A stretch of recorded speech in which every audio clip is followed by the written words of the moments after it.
Hi, my name is Michelle from the Breast Care Center. Today I'm going to be talking to you about how to take care of your drain after breast surgery.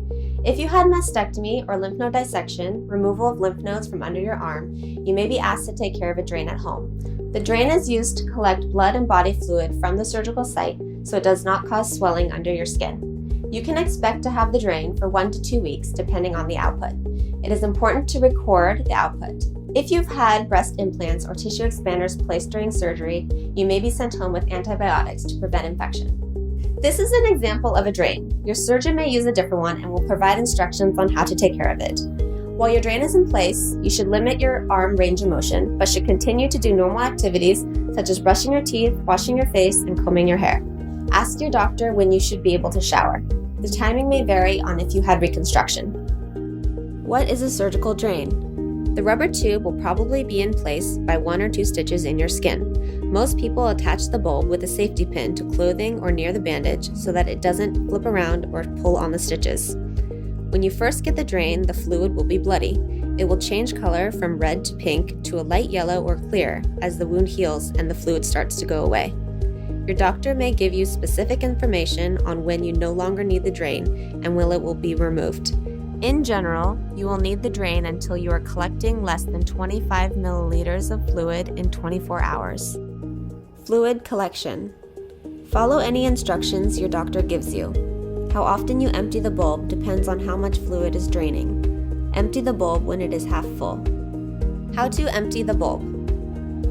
Step 1. Wash your hands with soap and water.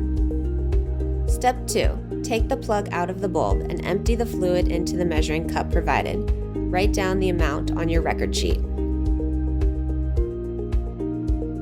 Step 3. Squeeze the bulb until it is flat.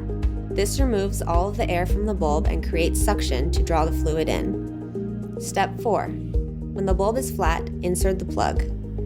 Step 5. The bulb should lay flat after you put the plug back in. Step 6. Empty the fluid into the toilet. Step 7. Wash your hands. Bandage care.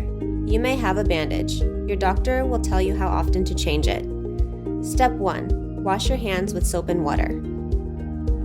Step 2. Take off the bandage from around the drain. Step 3. Clean the drain site and the skin around it with soap and water. Use gauze or a cotton swab. Drain care. Squeezing or milking the tube can help prevent clogs so that it drains correctly. Your doctor will tell you when you need to do this. In general, you do this when you see a clot in the tube that is preventing fluid from draining. The clot may look like a dark, stringy lining. You see fluid leaking around the tube where it goes into the skin. You think there's no suction in the drain. How to milk the tube. Step 1. Use one hand to hold and pinch the tube where it leaves the skin. Step 2. With the other hand, pinch the tube with your thumb and first finger just below where you're holding it. Step 3. Slowly and firmly push your thumb and first finger down the tubing towards the bulb. Step 4. Do this as many times as you need to. The clot should move down the tube and into the bulb. When should you call for help? Watch closely for changes in your health and be sure to contact your doctor if you have signs of infection such as increased pain, warmth, or redness around the area, red streaks leading from the area, pus draining from the area, a fever. You see a sudden change in the color or smell of the drainage. The tube is coming loose where it leaves the skin. You see a lot of fluid around the drain. You cannot remove a clot from the tube by milking the tube. When to go to the emergency room.